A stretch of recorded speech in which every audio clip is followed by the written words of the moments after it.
ನನ್ನ ಮೊಮ್ಮಗ ಅವನು ಹಿಂದಿನ ದಿನ ಲಂಡನ್ನಿಂದ ಬಂದಿದ್ದ.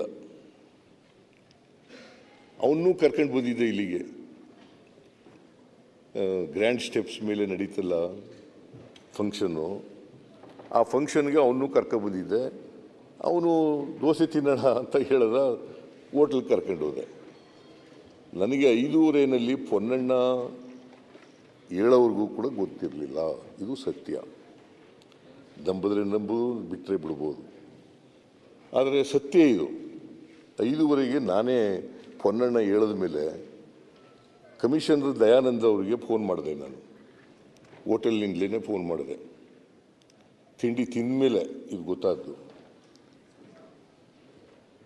ದಯಾನಂದ ಅವರು ಫೋನ್ ಮಾಡಿದಾಗ ಒಬ್ಬರು ಸತ್ತಿದ್ದಾರೆ ಅಂತ ಹೇಳಿದ್ರು.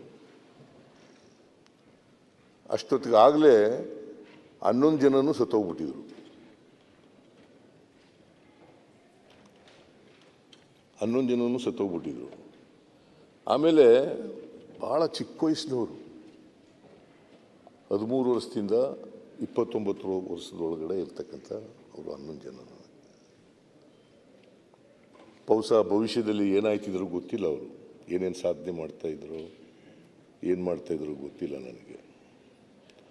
ಅಂಥವರು 13ರಿಂದ 19 ವರ್ಷದೊಳಗಡೆ ಸತ್ತೋಗ್ಬಿಟ್ಟಿದ್ದಾರೆ. ಅಲ್ಲ, 29 ವರ್ಷದೊಳಗಡೆ ಸತ್ತೋಗ್ಬಿಟ್ಟಿದ್ದಾರೆ. ಸೊ ಅದು ನನಗೆ ದುಃಖ. ಯಾರೇ ಆಗಲಿ, ಮನುಷ್ಯತ್ವ ಇರ್ತಕ್ಕಂಥವ್ರಿಗೆ, ಯಾರಿಗೆ ಮನುಷ್ಯತ್ವ ಇರ್ತಕ್ಕಂಥವ್ರಿಗೆ ಈ ದುಃಖ ಬಂದೇ ಬರ್ತದೆ. ಬರೀ ತಂದೆ ತಾಯಿಗೆ, ಅವರ ತಂದೆ ತಾಯಿಗಳಿಗಲ್ಲ, ಬೇರೆಯವ್ರಿಗೂ ದುಃಖ ಬರ್ತದೆ. ಯಾಕಂದರೆ ನಾನು ಅದಾದಮೇಲೆ 6:30 ಗೊತ್ತಾದ ಮೇಲೆ ನಾನು ಪರಮೇಶ್ವರ್ ಅವರಿಗೆ ಫೋನ್ ಮಾಡಿದೆ. ಅವರು ಮನೆಗೆ ಹೋಗಿದ್ದರು. ಮನೆಗೆ ಈ ಥರ 11 ಜನ ಸತ್ತೋಗ್ಬಿಟ್ಟಿದ್ದಾರೆ, ಆಸ್ಪತ್ರೆಗೆ ಹೋಗೋಣ ಬರ್ರಿ ಅಂತ ಕರೆದೆ ನಾನು. ಇಮ್ಮಿಡಿಯೇಟಾಗಿ ತಕ್ಷಣ ಬಂದರು ಅವರು, ಪರಮೇಶ್ವರ್ ಅವರು. ನಾನು ಅವರು ಆಸ್ಪತ್ರೆಗೆ ಹೋದೋ. ಆಸ್ಪತ್ರೆಯಲ್ಲಿ ನೋಡಿ ಆ ಡೆಡ್ ಬಾಡಿಗಳನ್ನ ನೋಡಿ ಬಹಳ ದುಃಖ ಆಗೋಯ್ತು.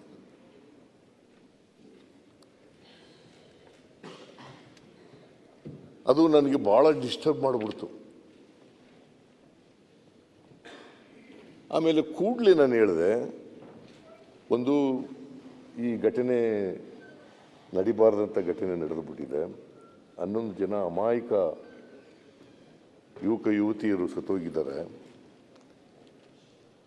ಇದಕ್ಕೆ ಒಂದು ತಕ್ಷಣವೇ ಎಂಕ್ವೈರಿ ಮಾಡಬೇಕು ಅಂತೇಳಿ ನಾನು ಬಂದ ತಕ್ಷಣ ಮ್ಯಾಜಿಸ್ಟ್ರಿಯಲ್ ಎಂಕ್ವೈರಿ ಮಾಡಿದೆ, ಆರ್ಡರ್ ಮಾಡಿದೆ. Magisterial enquiry.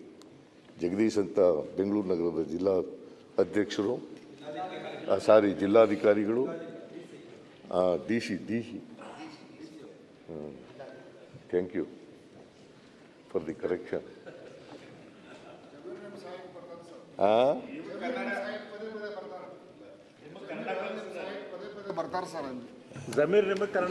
ನೀನು ಪತ್ಯ CC ಪಾಟೀಲ್ ಬರಲ್ಲ ನೀನು? ನನಗೆ ತೊಂದರೆ ಆದಾಗ ನಾನು ಸಹಾಯಕ್ಕೆ ಬರಲ್ವಾ? ಮತ್ತೆ ಹಾಗೇನೆ ಅವರು ಬರ್ತಾರೆ ಪಾಪ. ಆಶ್ಚರ್ಯ ಜಮೀರ್ ಅವರು ಕನ್ನಡ ನಿಮಗೆ ಕಲಿಸ್ತಾ ಇದ್ದಾರೆ. ಅದೆಲ್ಲ ಭಾಳ ಜನಕ್ಕೆ ನಿನಗೆ ಕನ್ನಡ ಬರಲ್ಲ ಸರಿ ಹೇಗೆ, ಜಮೀರ್ಗೆ ಒಳ್ಳೆ ಕನ್ನಡ ಬರೀ ಅಂತಂದ್ರೆ ಹೆಂಗೆ ಹೇಳೋದು?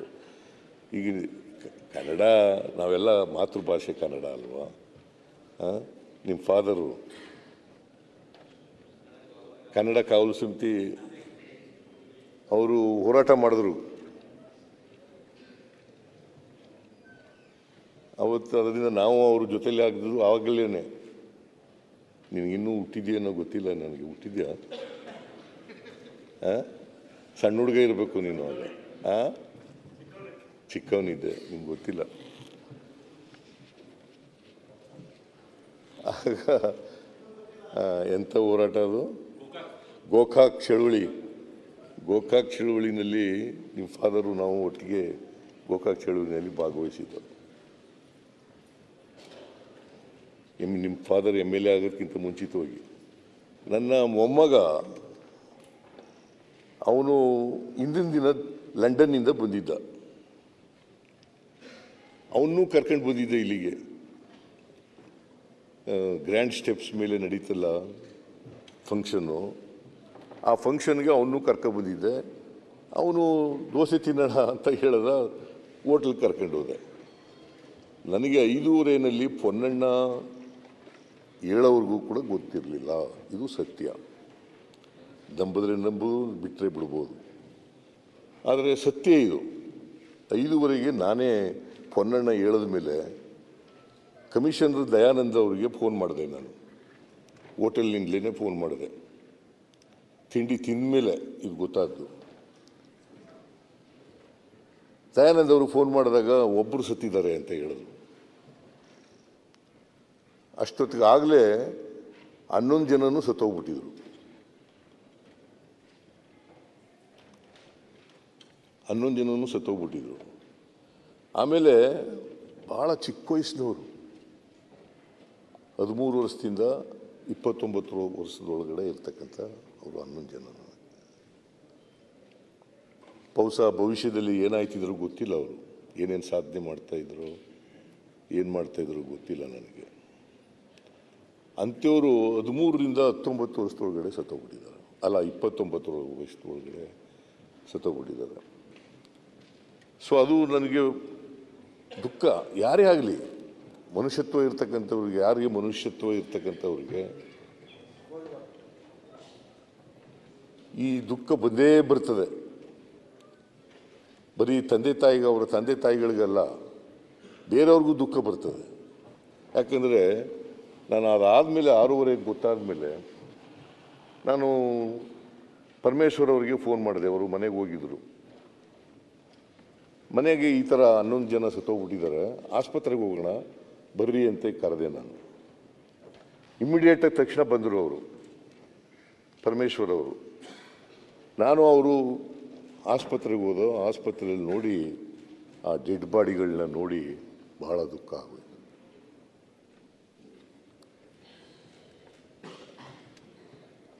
ಅದು ನನಗೆ ಭಾಳ ಡಿಸ್ಟರ್ಬ್ ಮಾಡಿಬಿಡ್ತು. ಆಮೇಲೆ ಕೂಡಲೇ ನಾನು ಹೇಳಿದೆ, ಒಂದು ಈ ಘಟನೆ ನಡಿಬಾರ್ದಂಥ ಘಟನೆ ನಡೆದುಬಿಟ್ಟಿದೆ.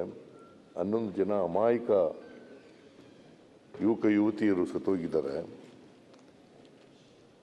ಇದಕ್ಕೆ ಒಂದು ತಕ್ಷಣವೇ ಎಂಕ್ವೈರಿ ಮಾಡಬೇಕು ಅಂತೇಳಿ ನಾನು ಬಂದ ತಕ್ಷಣ ಮ್ಯಾಜಿಸ್ಟ್ರಿಯಲ್ ಎಂಕ್ವೈರಿ ಮಾಡಿದೆ, ಆರ್ಡರ್ ಮಾಡಿದೆ. Magisterial enquiry. ಜಗದೀಶ್ ಅಂತ ಬೆಂಗಳೂರು ನಗರದ ಜಿಲ್ಲಾ ಅಧ್ಯಕ್ಷರು, ಜಿಲ್ಲಾಧಿಕಾರಿಗಳು, D C thank you for the correction.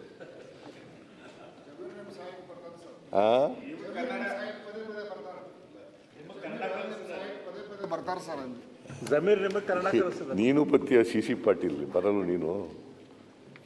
ನನಗೆ ತೊಂದರೆ ಆದಾಗ ನಾನು ಸಹಾಯಕ್ಕೆ ಬರಲ್ವಾ? ಮತ್ತೆ ಹಾಗೇನೆ ಅವರು ಬರ್ತಾರೆ ಪಾಪ. ಆಶಾರಂದ್ರ ಜಮೀರ್ ಅವರು ಕನ್ನಡ ನಿಮಗೆ ಕಲಿಸ್ತಾ ಇದ್ದಾರೆ. ಆದ್ಮೇಲೆ ಭಾಳ ಜನಕ್ಕೆ ನಿನಗೆ ಕನ್ನಡ ಬರಲ್ಲ ಸರಿ ಹೇಗೆ, ಜಮೀರಿಗೆ ಒಳ್ಳೆ ಕನ್ನಡ ಬರೀ ಅಂತಂದ್ರೆ ಹೆಂಗೆ ಹೇಳೋದು? ಈಗ ಕನ್ನಡ ನಾವೆಲ್ಲ ಮಾತೃಭಾಷೆ ಕನ್ನಡ ಅಲ್ವಾ? ನಿಮ್ಮ ಫಾದರು ಕನ್ನಡ ಕಾವಲು ಸಮಿತಿ ಅವರು ಹೋರಾಟ ಮಾಡಿದ್ರು. ಅವತ್ತು ಅದರಿಂದ ನಾವು ಅವ್ರ ಜೊತೆಲಿ ಆಗಿದ್ರು. ಆವಾಗಲೇ ನಿನಗಿನ್ನೂ ಹುಟ್ಟಿದ್ಯೇನೋ ಗೊತ್ತಿಲ್ಲ ನನಗೆ. ಹುಟ್ಟಿದ್ಯಾ? ಸಣ್ಣ ಹುಡುಗ ಇರಬೇಕು ನೀನು ಆಗ. ಚಿಕ್ಕವನಿದ್ದೆ, ನಿಮ್ಗೆ ಗೊತ್ತಿಲ್ಲ. ಆಗ ಎಂಥ ಹೋರಾಟ ಅದು? ಗೋಕಾಕ್ ಚಳುವಳಿನಲ್ಲಿ ನಿಮ್ಮ ಫಾದರು ನಾವು ಒಟ್ಟಿಗೆ ಗೋಕಾಕ್ ಚಳುವಳಿನಲ್ಲಿ ಭಾಗವಹಿಸಿದ್ದು. ನಿಮ್ಮ ಫಾದರ್ MLA ಆಗೋದಕ್ಕಿಂತ ಮುಂಚಿತವಾಗಿ